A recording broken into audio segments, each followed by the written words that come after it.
So hello and welcome back friends to engineers का अड्डा।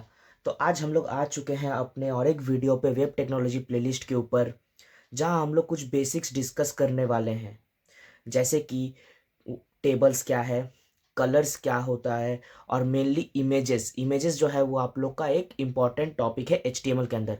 तो आज हम लोग सब कुछ देखेंगे कि एचटीएमएल में टेबल्स का क्या काम है, कलर्स का क्या काम है, कलर्स क्या क्या है विथ एग्जांपल, और इमेजेस को हम लोग अपने कोड में कैसे डाल सकते हैं, कैसे हम लोग इमेजेस को कोड में इंसर्ट कर सकते हैं। क्योंकि हम लोग जो इमेजेस डालते हैं वो हम लोग को वेबसाइट पे दिखती है, वो आखिर इमेजेस दिखती कैसे है। तो ये सब कुछ हम लोग देखने वाले हैं। तो अगर आप लोग मेरे चैनल पहली बार आए हैं, अभी तक चैनल को सब्सक्राइब नहीं किए हैं, तो चैनल को सब्सक्राइब कीजिएगा, इस वीडियो को लाइक कीजिएगा, अपने फ्रेंड्स के साथ शेयर कीजिएगा, और प्लेलिस्ट को एक्सेस करना ना भूलें। तो चलिए we roll into our intro.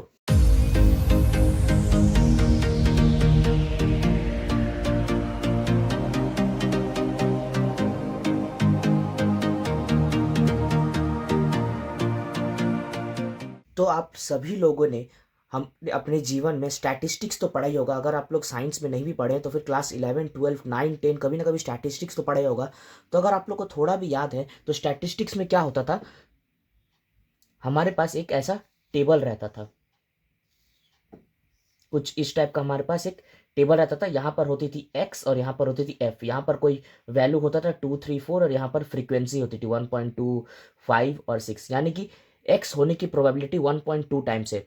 ये जो 3 है, ये 3 5 बार होता है, और ये 4 जो है ये 6 बार होता है। तो ये होती है स्टैटिस्टिक्स में हम लोग करते थे। तो अगर आप लोग मान लीजिए कोई भी गूगल से पढ़ रहे हैं, कहीं भी पढ़ रहे हैं, तो ऐसा टेबल आप लोग को देखने को मिलता था। तो कभी आप लोगों ने सोचा कि ये टेबल के फॉर्म में लिखता कैसे, बनता कैसे, ये टेबल आखिर कैसे बनता है। चलिए, ये एक्स है, ये एफ है, ये 2 है, ये तो हम लोग कीबोर्ड से टाइप कर दिए, लेकिन क्या टेबल कीबोर्ड से टाइप होगा? वो तो कभी टाइप नहीं होगा। तो ये टेबल आखिर बनता कैसे है? इसका आंसर है HTML।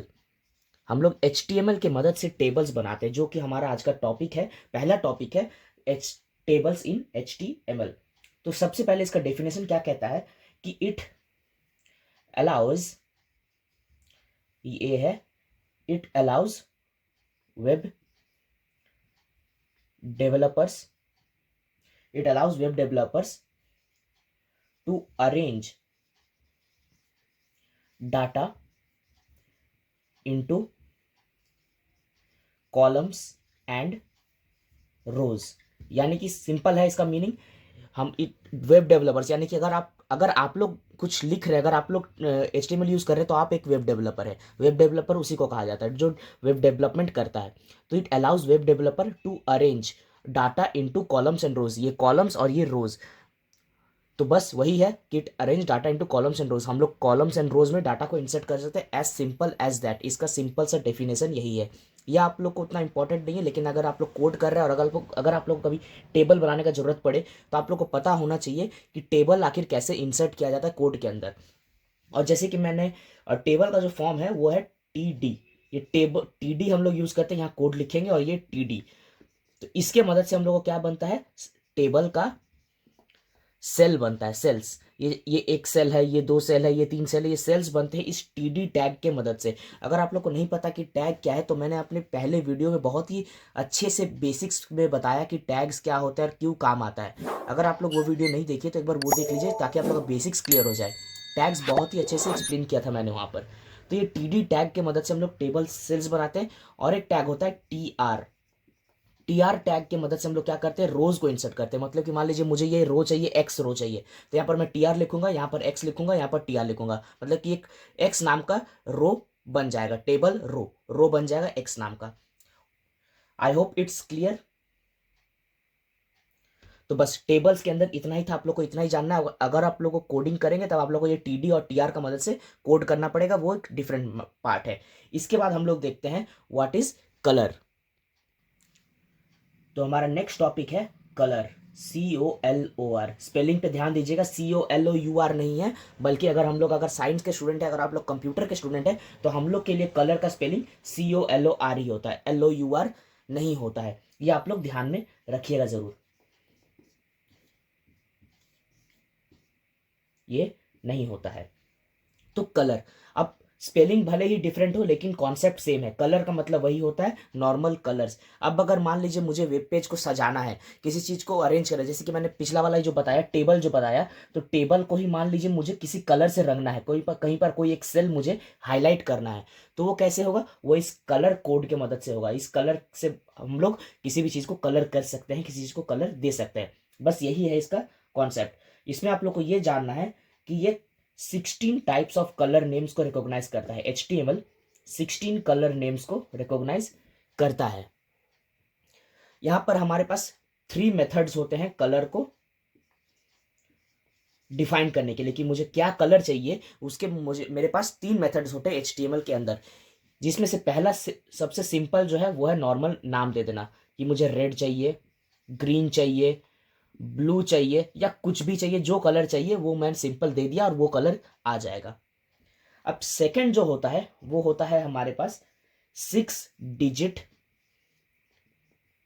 कोड्स। 6 डिजिट का कोड्स होता है। अब ये मान लीजिए जो रेड कलर है, इसका एक 6 डिजिट का कोड होता है, अपना यूनिक कोड होता है। हर एक कलर का अपना अपना यूनिक कोड होता है। जैसे कि कुछ कोड होता है, जैसे कि एक होता है FFFFFF 1 2 3 4 5 6। अगर आप लोग कहीं पर देखते हैं तो 6F का मतलब आप लोग गूगल कीजिएगा और बताइएगा कमेंट सेक्शन में कि 6F का मतलब कौन सा कलर होता है। ये एक कोड हो गया। फिर एक कोड मान लीजिए एक ऐसा टाइप का है कि B038F2, मान लीजिए ये कलर कोड है। इस ये मुझे पता नहीं है, लेकिन मैं जस्ट एक एज्यूम कर रहा हूँ कि ये मान लीजिए कलर कोड है। इसी टाइप के 6 कोड के कलर, 6 डिजिट के कलर कोड्स होते हैं हमारे पास। अगर आप लोग रेड नहीं, जैसे कि मान लीजिए रेड से हल्का कम या रेड से हल्का ज़्यादा अगर आप लोग को कलर चाहिए, तो आप लोग वो क्या लिखेंगे? यहाँ पर क्या लिखेंगे? लाइट रेड या डार्क रेड। वैसा नहीं होता है, तब आप लोग को कोड यूज़ करना पड़ेगा। कोड्स की मदद से आप लोग एग्जैक्ट कलर ले सकेंगे। और जो लास्ट है वह है हमारा जाना माना RGB colour model. RGB colour, red green blue का मिक्सचर से जो कलर बनता है, बस वही। इसमें हम लोग क्या करते हैं, 0 से 255 के बीच के रेंज में कोई नंबर देते हैं कि मुझे किस इंटेंसिटी का कलर चाहिए, मिक्सचर चाहिए। अगर मान लीजिए मैं 248 पे सेट करता हूं, तो हो सकता है ये डार्क ग्रीन बन जाए। क्या बन जाए? Dark green. या फिर हम लोग इसको परसेंटेज के मदद से भी दिखा सकते हैं। तो हमारे पास ये 2 तरीके हैं RGB कलर मॉडल को अपने कलर में यूज करने के लिए। तो हमारे पास कलर को डिफाइन करने के लिए क्या होता है, 16 कलर नेम से, जैसे कि रेड ग्रीन ब्लू येलो, इस तरह के हमारे पास 16 कलर नेम है। उसके बाद कलर को अगर हम लोग को कोड में डिफाइन करना है, तो हमारे पास 3 मेथड्स है। पहला है एक नॉर्मल कलर का नाम देके, दूसरा है 6 डिजिट कोड्स, और तीसरा है RGB कलर मॉडल। और मैं आप लोग को एक बात बताना चाहता हूँ, मैं यहाँ पर जो भी आप लोग को एक्सप्लेन कर रहा हूँ, ये सबका नोट्स आप लोग को मेरे डिस्क्रिप्शन बॉक्स में मिल जाएगी। तो आप लोग कभी भी जाके अपना नोट्स अपने मेरे नोट्स को देखकर बना सकते हैं, जहाँ पर मैंने और भी कुछ कुछ एक्स्ट्रा पॉइंट्स इनके अलावा लिख के रखे हैं आप लोग के लिए। और नोट्स बिल्कुल फ्री है। अब कलर भी यहाँ पर खत्म हो गया। अब हमारा जो मेन टॉपिक है आज का, इमेज, कि इमेजेस क्या है, इस कॉन्सेप्ट को आप लोग अच्छे से समझिएगा, क्योंकि ये बहुत इंपॉर्टेंट है और ये काम भी आएगा आप लोग को कोड में बहुत ज़्यादा।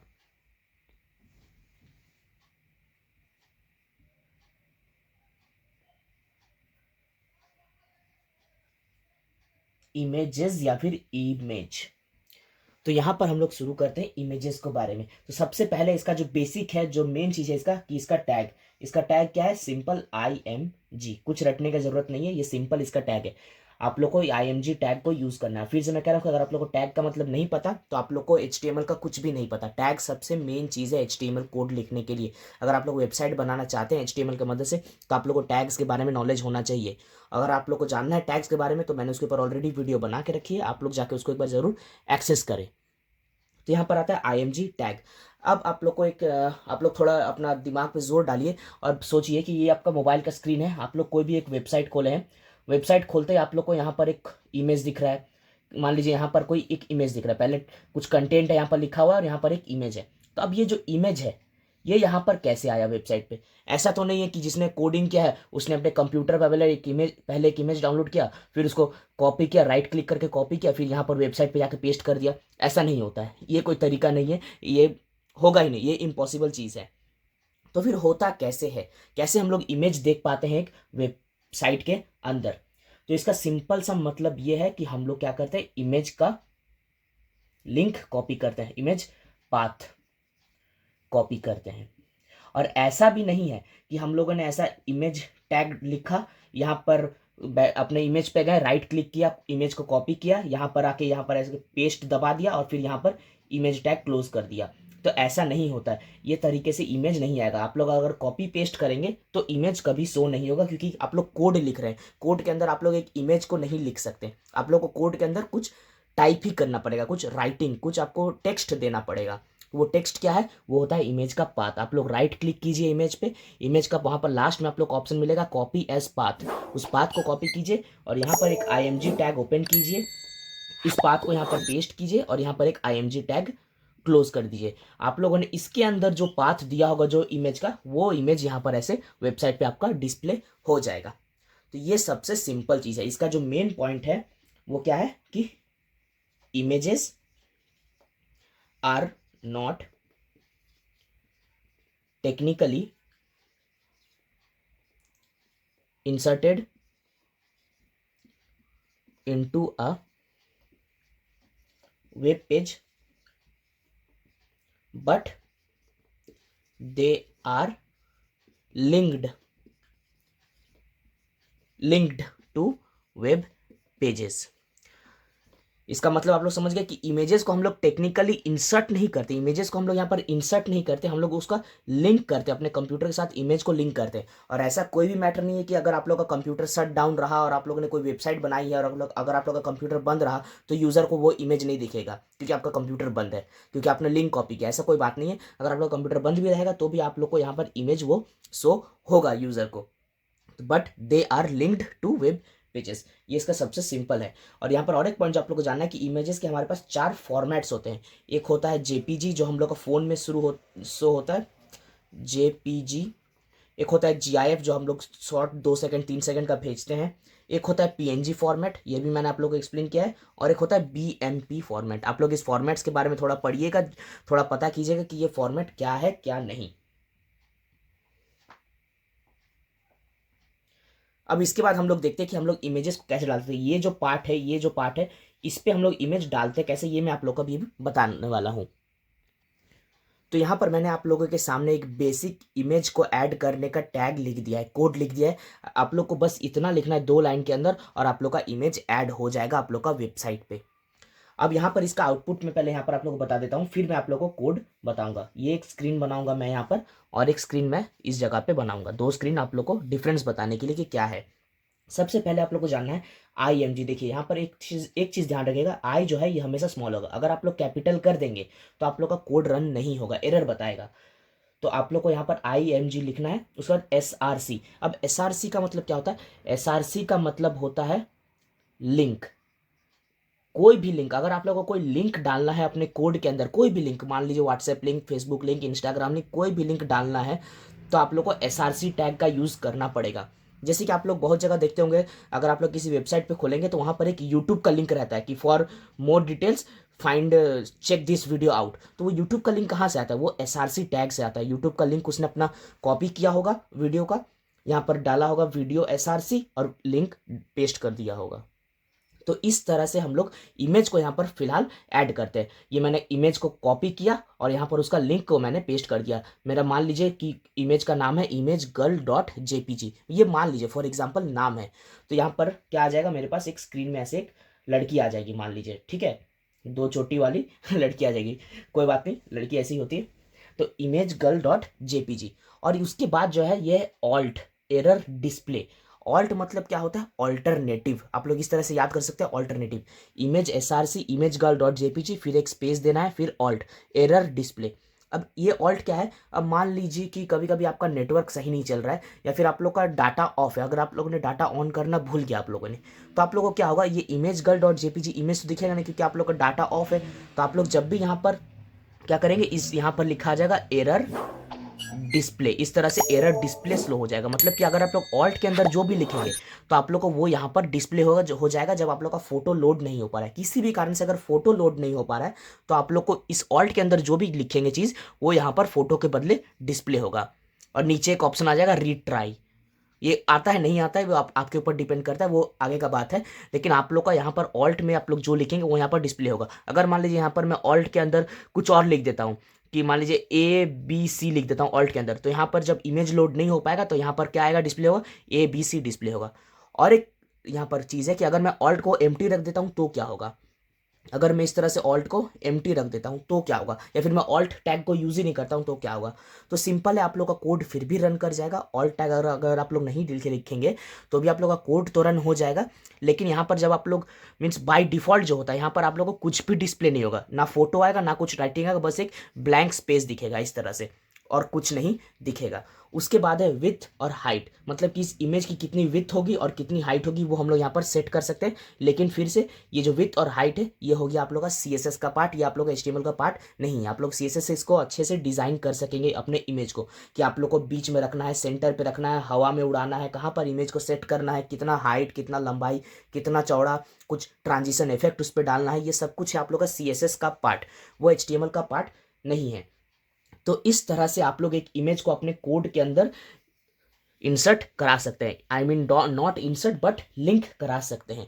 तो अगर आप लोग को वीडियो पसंद आई फ्रेंड्स तो कमेंट में ज़रूर बताइएगा कि वीडियो आप लोगों को कैसी लगी, ये आप लोगों को कॉन्सेप्ट समझ में आया कि नहीं इमेजेस का क्लियर। मेरा मेन मोटो आज का टॉपिक में इमेजेस के ऊपर ही था, क्योंकि ये एक इंपॉर्टेंट चीज़ है HTML कोड के लिए। तो मैं उम्मीद करता हूँ कि आप लोगों को वीडियो पसंद आई है दोस्तों, और बाकी वीडियोस भी प्लेलिस्ट की एक्सेस करते रहिएगा। बाकी और भी प्लेलिस्ट मैंने बहुत सारी बनाई है, आप लोग उसको भी एक्सेस कीजिएगा और अपना ढेर सारा प्यार दीजिएगा इस वीडियो को। तो मिलता हूँ दोस्तों अगले वीडियो पे, जहाँ पर मैं और HTML के आगे के वीडियोज़ को डिस्कस करूँगा। Till then bye bye and take care friends.